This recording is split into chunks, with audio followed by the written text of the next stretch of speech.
Hola, sean bienvenidos a este nuevo video. Hoy vamos a trabajar con el tema 2, contratación de servicios y planificación de la auditoría, que forma parte de la unidad 1, aspectos teóricos de la auditoría financiera. Este tema se concentra en la primera fase de la auditoría, como lo es la planeación de esta, cuáles son las actividades que debemos realizar al momento de contratar con un tercero este tipo de servicio, las técnicas y procedimientos que se empleará durante todo este trabajo. Soy el profesor Gilberto Rojas y los acompañaré en este nuevo tema. Vamos a trabajar, como les mencionaba, la contratación de servicios y la planificación de la auditoría. Por tanto, nos vamos a enfocar en esa primera fase de este tipo de examen que se hace a una compañía, como lo es la planificación de la auditoría. ¿En qué consiste? Básicamente en definir, trazar políticas y determinar la naturaleza, el alcance y la extensión y el calendario de preparación, de aplicación de los procedimientos y las comprobaciones necesarias para el logro de los objetivos. En esta fase es muy importante nosotros analizar el contexto, tener un diagnóstico sobre la situación real que vamos a auditar, un poco para conocer cuáles son los objetivos estratégicos de la empresa, cuáles son los riesgos que pudieran afectar todo su desempeño durante cierto tiempo y aquellos errores, tanto desde el punto de vista materiales como un poco más complejos, errores de fraude que pudieran afectar significativamente a un negocio. Principalmente nos vamos a basar en lo que es las normas internacionales de auditoría. Similar como pasa con las normas internacionales de contabilidad, que son estándares internacionales para unificar criterios de reconocimiento y medición de las partidas que conforman los estados financieros, las normas internacionales de auditoría son estándares internacionales pero enfocadas en esta labor. Estas fueron desarrolladas por la Junta Nacional Internacional de la Junta de Normas Internacionales de Auditoría y Aseguramiento, cuyas siglas en inglés es el IAASB de la Federación Internacional de Contadores. Estas normas están subdivididas por secciones y cada sección se enfoca en un aspecto primordial de la auditoría. Nosotros vamos a enfocarnos en lo que es la sección de planificación, riesgo y respuestas, y está conformada por 6 NIAs, como lo es la NIA 300, que señala sobre la planeación de una auditoría desde los estados financieros, la NIA 315, que me señala la identificación y evaluación de los riesgos de error material mediante el entendimiento de la entidad y su entorno, la NIA 320, que me destaca la importancia relativa de la planeación y realización de una auditoría, la NIA 330, que es la respuesta del auditor a los riesgos evaluados, la NIA 402, que trata sobre las consideraciones de auditoría relativas de una entidad que use una organización de servicio, y por último la NIA 450, que trata sobre la evaluación de las representaciones erróneas identificadas durante la auditoría. En este tema en particular vamos a hablar un poco sobre la NIA 300. Esta NIA 300 nos señala lo que es la planeación de la auditoría de los estados financieros. Aquí nos define en qué consiste esta actividad. La planeación involucra establecer la estrategia general y desarrollar el plan de trabajo de la auditoría, lo que permite al auditor organizar y administrar de manera apropiada el trabajo de auditoría, garantizando un trabajo eficiente y efectivo. Siempre se busca que el personal o ese equipo de trabajo que se involucra allí esté comprometido y cuente con las suficientes herramientas y conocimientos técnicos para poder abordar un trabajo de esta categoría, dado que acá lo que se busca es identificar riesgos, señalar cuáles son los hallazgos en torno a estos y poder brindar las recomendaciones en torno a una opinión profesional que indique este equipo de trabajo. Ahora bien, vamos a ver un poco lo que es 10 aspectos claves para la planeación de una auditoría. Como les mencionaba, esta fase es la principal antes de yo poder ejecutar una labor de este nivel. Para eso es muy importante conocer lo siguiente. Primero, tenemos identificación de los objetivos operacionales, información financiera y de cumplimiento. Principalmente, una organización tiene que tener sus objetivos estratégicos y en base a eso pues nosotros determinamos qué es lo que está pasando en esta entidad. Claro, puede ser que una organización no lo tenga y allí es donde usted pues, puede proponerle algunos objetivos para optimizar la gestión financiera de esta entidad. 2. La auditoría se debe realizar con un personal que tenga un entrenamiento técnico adecuado y experiencia en auditoría. Lo que les decía hace un momento, ese equipo de trabajo debe estar conformado por esos profesionales que tengan los conocimientos necesarios sobre lo que vamos a auditar. Claro, desde el punto de vista financiero, generalmente lo va a conformar contadores, administradores que dominan esta área.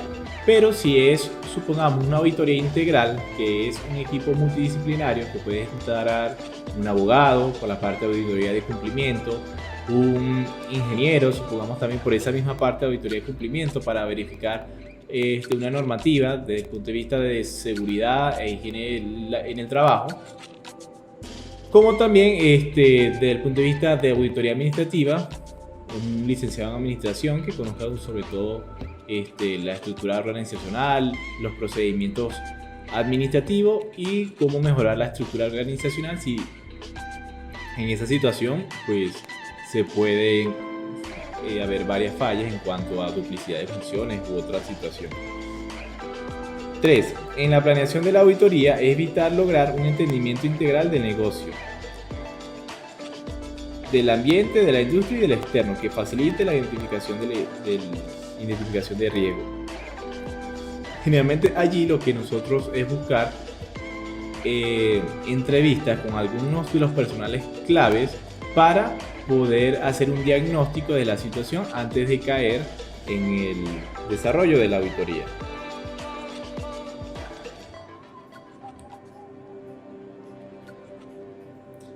Ahora bien, en sexto lugar tenemos lo que es, la cuarta. En la cuarta, como cuarto tenemos, en la planeación de la auditoría de los estados financieros deben estar encaminados a lo siguiente. Aquí nos enfocamos en los riesgos. Primero, tenemos riesgos significativos de negocio y sus implicaciones en los estados financieros. Generalmente, como provisiones en los estados financieros y o revelaciones. A veces pasa que se omiten provisiones por una mala praxis en cuanto a reconocimiento de una partida. Supongamos, en las prestaciones sociales, desde el punto de vista legal, la Ley Orgánica del Trabajo, trabajadores y trabajadoras, nos señala que nosotros podemos contabilizarla o hacer este procedimiento de acumulación de prestaciones de dos maneras. Una, depositándola en una cuenta bancaria como un fideicomiso, o la otra por medio de una provisión contable donde todos los meses pues nosotros acumulamos 5 días de salario integral por cada uno de los trabajadores. Eso nos va a permitir conocer la realidad de los pasivos laborales a medida que van pasando cada trimestre y cada año, como también los egresos originados por ese concepto. En segundo lugar, en ese mismo punto tenemos identificar riesgos significativos de fraudes y sus implicaciones en los estados financieros. Claro, estos son un poco más complejos porque aquí ya estamos hablando de malversación de activos y o información financiera fraudulenta, el maquillaje de información que no se ajusta a lo que realmente pasa en esa empresa. Allí pues esa situación nosotros podemos identificarla al momento de comprobar con documentos, hacer entrevistas y otras técnicas necesarias para poder llegar a la seguridad razonable de los estados financieros que estamos auditando.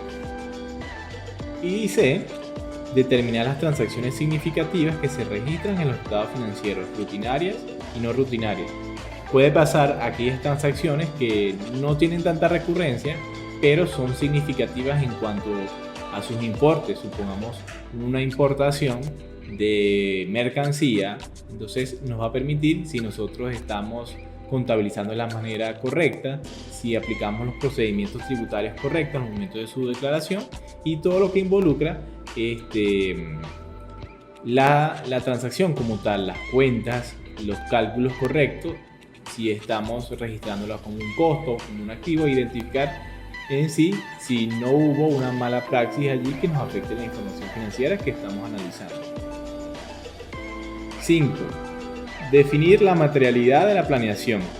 Errores u omisiones importantes en la estructura financiera de la compañía. Claro, aquí a nosotros hablar de errores materiales son errores realmente de cálculos, en cuanto a alguna sumatoria, cuando tenemos sistema, quizá pues podamos presentar algún error en cuanto a una mala clasificación de cuentas.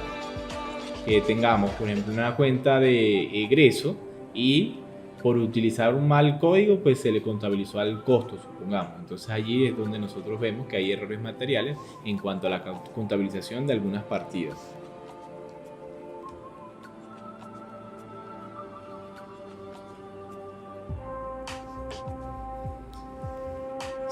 Pasamos ahora a lo que es el entendimiento del negocio. Allí aplicamos lo que es una entrevista o entrevistas a lo que es la alta gerencia, al presidente, a la junta directiva, al gerente general, un poco para diagnosticar a esa organización qué es lo que está sucediendo, porque nos llamaron como auditores para hacer una revisión en esa compañía. 7. Realización de procedimientos analíticos preliminares que incluyan el análisis de indicadores. El análisis de indicadores, claro, podemos utilizar distintas ratios como ratios de liquidez, de endeudamiento, de rentabilidad y operatividad, un poco para indagar cómo es el comportamiento de esta organización antes, obviamente, de hacer este trabajo, si realmente hay rentabilidad, si tienen poca liquidez u otro concepto que estemos analizando en cada una de estas ratios. 8. Efectuar un recorrido en las instalaciones físicas con el fin de comprender mejor el negocio y poder conocer al personal clave. Allí, sobre todo cuando es una gran entidad, o bueno, incluso hasta una mediana o una pequeña, nosotros podemos hacer observaciones un poco para indagar cómo está conformados los departamentos, si es del área contable, cuántos asistentes tiene, si es solamente un contador, cómo están conformados su equipo de trabajo, o incluso si nos vamos a la parte de producción, un poco de interpretar cómo es la operatividad de la planta, cómo es el ciclo productivo en cuanto a la materia prima, los procesos, la salida, los almacenes, los inventarios y todo lo que conforma las instalaciones físicas de la empresa. 9. Es importante documentar lo mejor posible mediante información interna y externa. Claro, nosotros allí ahora nos basamos en la información documental, una vez que aplicamos entrevista, otra vez que hicimos una observación general de la empresa, y en el momento de hacer revisiones documentales pues tenemos información de dos tipos, tanto desde el punto de vista interno como externo. En información interna, ¿qué podemos conseguir? Los estatutos, también los manuales de procedimientos, las políticas de la empresa, contables por ejemplo, las actas de asamblea de accionistas, junta directiva o comité, que son ordinarias, o en el caso de que sean extraordinarias también, reportes de la gerencia a la junta directiva. Obviamente a veces piden informes que son dirigidos a la directiva, entonces allí nosotros analizamos si la información que le están presentando a ella es correcta. Contratos de servicios u otros que la empresa tenga con terceros, correspondencias con entidades de vigilancia y control, correspondencia con abogados, el intranet de la compañía y página web de la compañía. Eso es información interna como tal. Por otro lado, tenemos información externa que está asociada a cómo la empresa brinda información a terceros, realmente revistas y diarios, publicidad que se hace de la compañía o En el caso venezolano, pues cuando una empresa se constituye, generalmente les mandan hacer una publicación de su acta constitutiva o actas ordinarias en relación a lo que está presentando ante un registro mercantil. Portales de búsqueda web, base de datos, registro mercantil. A veces, según el tipo de empresa, ellas deben brindar información de manera pública o informes de sus estados financieros auditados, tal como es el caso de bancos o empresas de seguro, que sus estados financieros auditados pues lo podemos conseguir en la web. Y 10. Validar el entendimiento del negocio, los riesgos identificados, los hallazgos con la gerencia del cliente.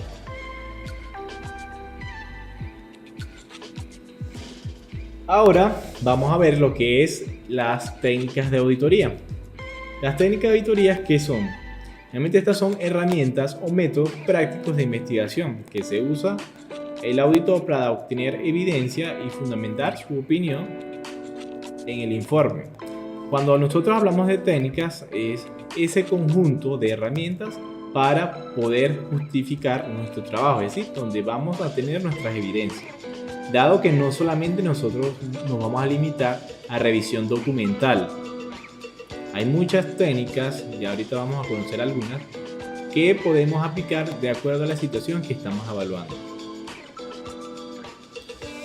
Pasamos a algunos ejemplos.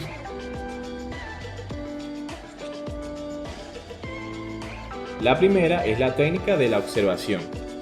Esta técnica está un poco a algunos de los puntos que acabamos de mencionar. La observación pues se fundamenta en esa visualización del entorno de la compañía. Ese entorno, bueno, generalmente cómo está conformado sus procedimientos, un poco los departamentos, sus instalaciones.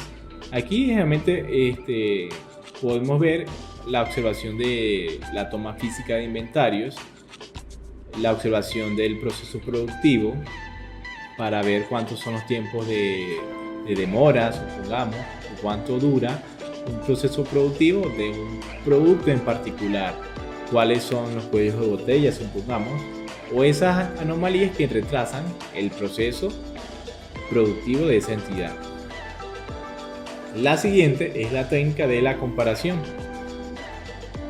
Al momento de nosotros comparar, nos estamos refiriendo a contrastar dos o más cuentas.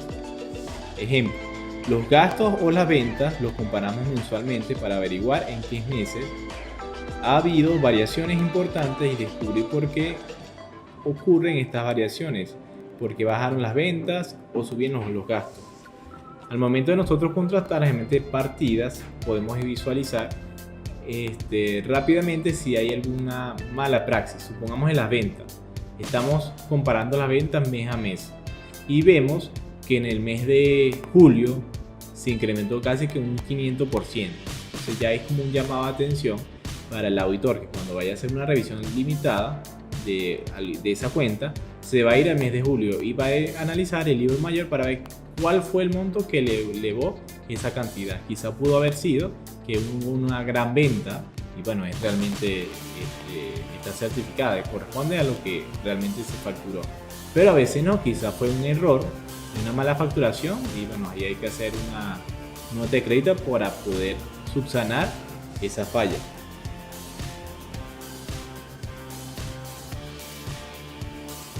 Por otro lado tenemos lo que es la técnica de la revisión selectiva.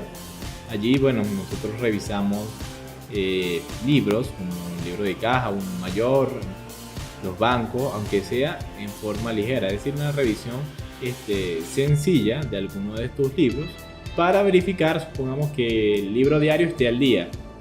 Nos presentaron los 3 libros, diario, mayor, inventario. Nos vamos a la última página para ver hasta qué mes está contabilizado en la empresa.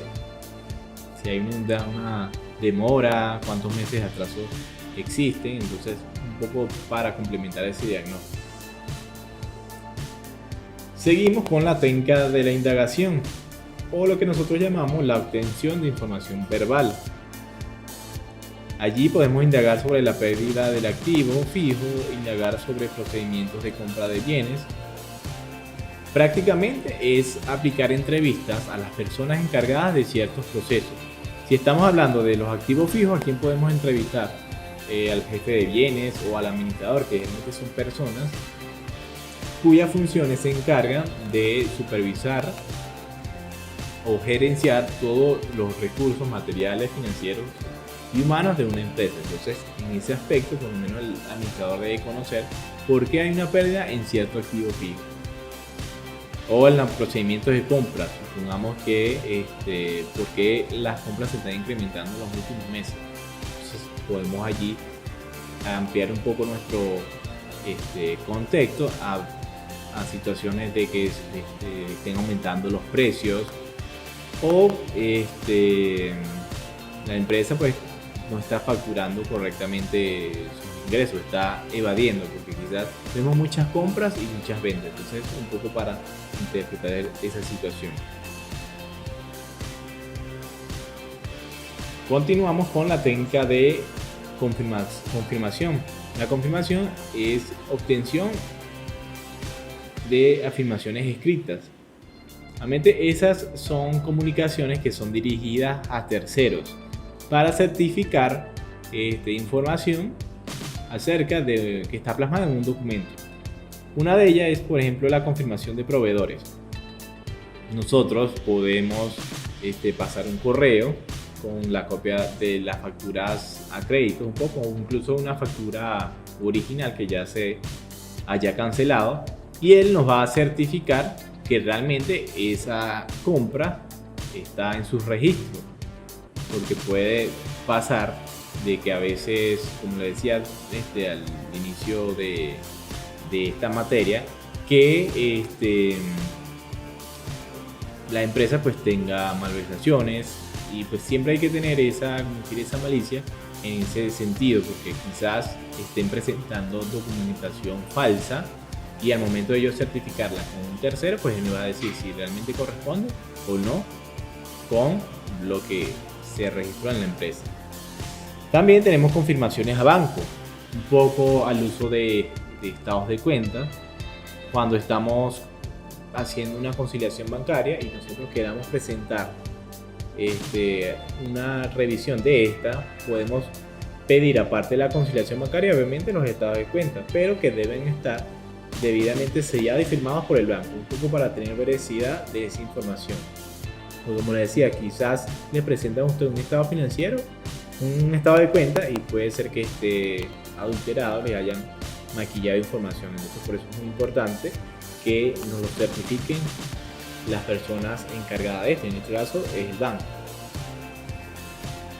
También tenemos la técnica de computación o cálculo, que son pruebas de cálculo en los inventarios de existencia, pruebas de depreciación de activos, pruebas de contribución de leyes sociales, un poco para ver si los cálculos son correctos. Aunque en la actualidad prácticamente los sistemas nos permiten hacer estas sumatorias, estas aplicaciones de porcentajes de una manera más rápida.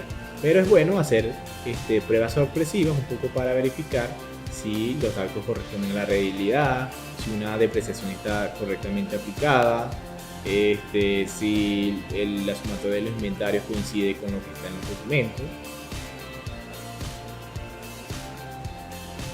Por otro lado, tenemos la técnica de inspección o recuento físico, que consiste en una inspección física al estado operativo del activo fijo, por ejemplo, o incluso puede ser aplicado a los inventarios, hacer conteos sorpresivos a un depósito donde está toda la mercancía. Claro, allí podemos utilizar lo que es el muestreo estadístico en la auditoría, porque si tiene muchos productos con una ferretería, podemos aplicar esta fórmula para llegar de una población a una muestra, y aleatoriamente pues seleccionamos la cantidad de productos aleatoriamente en un mes que vamos a hacer este conteo, para así ver si coincide con lo que está en la factura, en esa nota de entrega que nos acabó de suministrar el proveedor de esa mercancía. También tenemos la técnica de declaración o certificación, que claro, también es una justificación escrita. La diferencia está en que acá le da esa validez un trabajador de la empresa, generalmente el encargado de ese departamento. Supongamos que estamos haciendo una revisión a la caja chica, entonces necesitamos una copia de esa reposición. Entonces, un poco para cuidarse las espaldas del auditor, pues le va a permitir que se la firme el custodio, que sería esa persona encargada de administrarla, para dar veracidad a esa información. O incluso si queremos una copia de una orden de pago, en el momento de sacar la copia, en la parte de atrás siempre es el gerente general o el presidente, que es la más alta autoridad en una compañía, pues le va a dar esa certificación, que es una copia fiel exacta de la original. Ahora vamos a ver lo que es los procedimientos de auditoría. ¿Qué son los procedimientos que nosotros utilizamos en este tipo de labores? Realmente son el conjunto de técnicas de investigación aplicables a una partida o a un grupo de hechos o circunstancias relativas a los estados financieros u operaciones que realiza la empresa. Es decir, las técnicas son las herramientas de trabajo del auditor y los procedimientos es la combinación que se hace de esas herramientas en un estudio particular. Principalmente, los procedimientos son las mismas técnicas, como mencionaba. Claro, lo único que los procedimientos nos va a permitir ordenarlos de una manera lógica, porque obviamente si estamos planificando tenemos que llevar un orden. No es que llegamos a una empresa y vamos a revisar documentos, luego nos vamos a hacer una entrevista al administrador, luego vamos a revisar los libros. No, siempre tiene que existir un orden. De acuerdo a todas estas técnicas que las acabé de mencionar, nosotros ordenamos lógicamente. Supongamos, bueno, voy a iniciar primero con una entrevista para hacer un diagnóstico de la empresa. Luego voy a ir empezando con una revisión documental de ciertos libros, ciertas facturas. Luego que revise los libros vamos a una inspección física. Luego a hacer cálculos y seguidamente inspecciones o conteos sorpresivos de la mercancía, entre otros.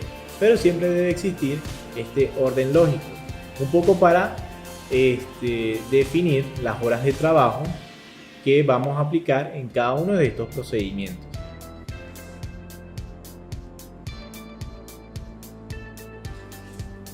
Ahora bien, para nosotros finalizar lo que es esta auditoría, planificación de la auditoría, nosotros implementamos lo que es el programa de la auditoría.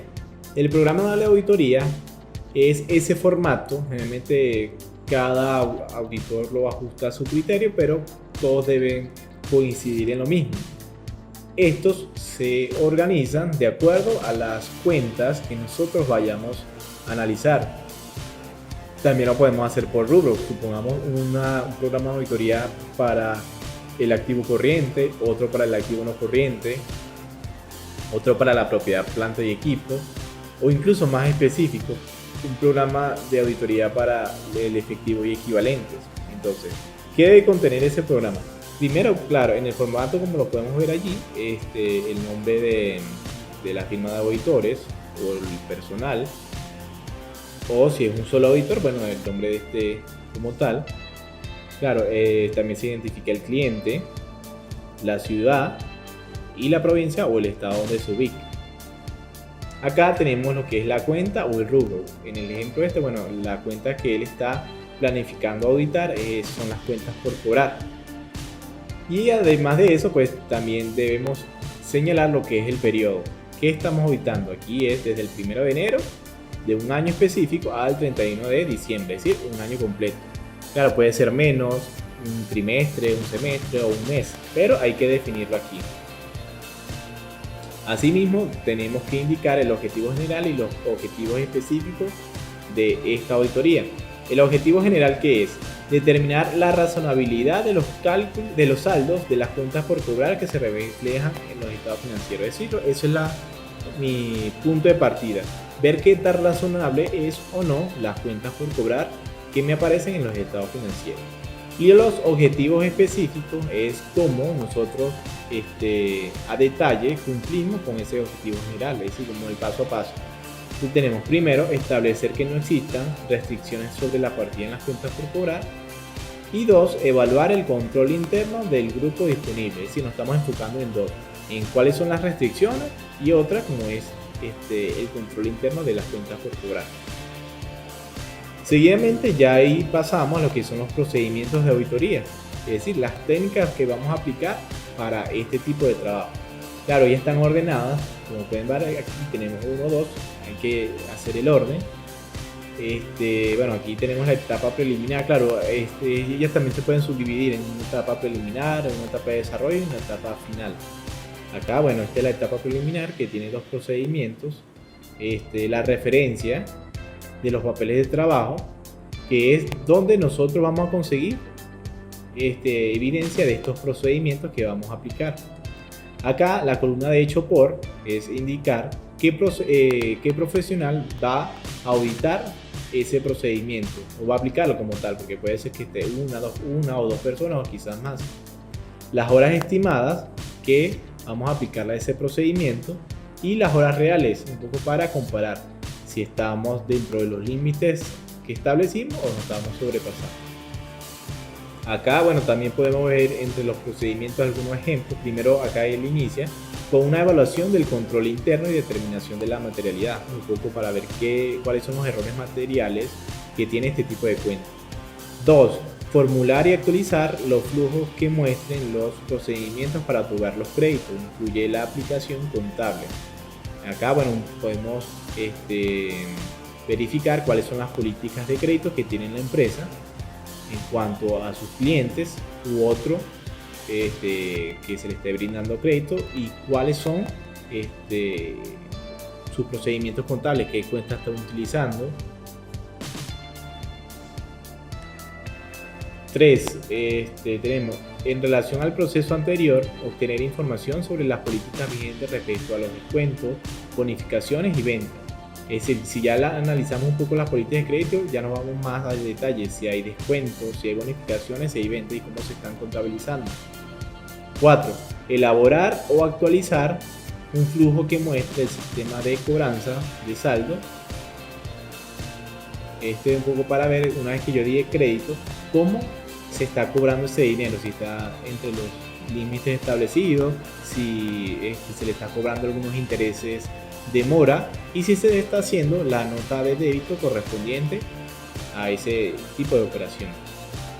5. En base a las pruebas selectivas, verificar la autenticidad del sistema para el otorgamiento de crédito a los clientes. Es decir, podemos hacer un muestreo sobre algunos clientes, unas pruebas, quizás si no son tantos los clientes, no aplicar una muestra, pero sí hacer unas pruebas selectivas de algunos meses en particular para ver si lo que se está facturando coincide con nuestras políticas, si él está pagando en los tiempos establecidos o no, si no lo está haciendo, si le estamos cobrando morosidad, si se está facturando las notas de crédito por devolución o descuentos, entre otros. 6. Verificar el cumplimiento del sistema de cobranza mencionado en el procedimiento 3, haciendo énfasis en lo siguiente. O sea, aquí es como un poco más a detalle. Aplicación de secuencia de reporte de cobranza, autorizaciones y cálculos correctos. Es decir, aquí ya estamos aplicando la técnica de comprobación. Correcto y oportuno depósito bancario, correcto y oportuno registro contable. Es decir, ya no estamos basando en la revisión documental, en caso de verificar si los movimientos de los estados de cuenta se están haciendo en los días que están estipulando allí, si corresponde a la realidad. Y 7. Verificar el cumplimiento de las políticas sobre descuentos, rebajas y bonificaciones. Quizás pues, con unos clientes sí se cumplen o con otros clientes no se realicen. Entonces, en sí, como pudimos observar, este tema nos señala todo ese conjunto de herramientas para nosotros planificar. No es solamente limitarnos a técnicas desde el punto de vista documental, que a veces confunde que cuando estamos hablando de auditoría es nada más revisar documentos. No, ese escenario es mucho más amplio, podemos aplicar entrevistas, hacer inspecciones físicas u otras que nos va a permitir ampliar más nuestro contexto y poder justificar el trabajo que estamos haciendo. Entonces, bueno, muchas gracias y nos vemos en la próxima.